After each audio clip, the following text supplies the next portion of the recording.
RTO ఆఫీస్కి పోతున్నా, lorry trial వేయాలి కదా, హెవీ లైసెన్స్ కాగితాలు తీసుకొని ఇప్పించుకోవాలి, పాస్పోర్ట్ డబ్బులు ఇచ్చి టికెట్ అన్ని. ఆటోలో పోతున్నారు. ఓటీపీ ఏం రాలే, వచ్చి పంపించాలి. ట్రైల్ వేసి ఇంకా మైదుగురు నుంచి హైదరాబాద్ పోవాలి. సరే పోయినా లోపలికి ఆర్టీఓ ఆఫీస్.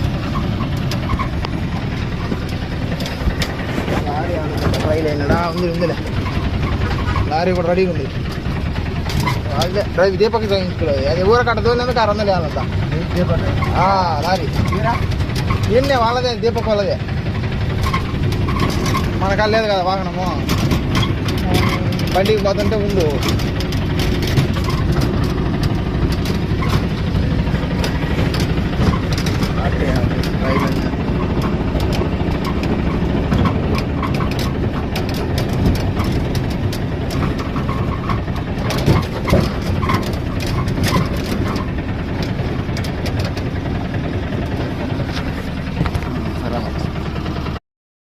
చిన్నగా పోయానా? చిన్నగా పోతాలే, పైకి పోయి ఎనికి రావడమేనా? సరే. ఆర్టీఓ ఆఫీస్ ఇది. హెవీ లైసెన్స్ లారీ దానిలో పోతున్నాం మనం. 4 రోజులు తంబు పెట్టి రావాలి. తంబు పెట్టిన తర్వాత 35వ రోజుకో హెవీ లారీ తెలియదు. ఆర్టీఓ ఆఫీస్ శాఖ ఎక్కిందో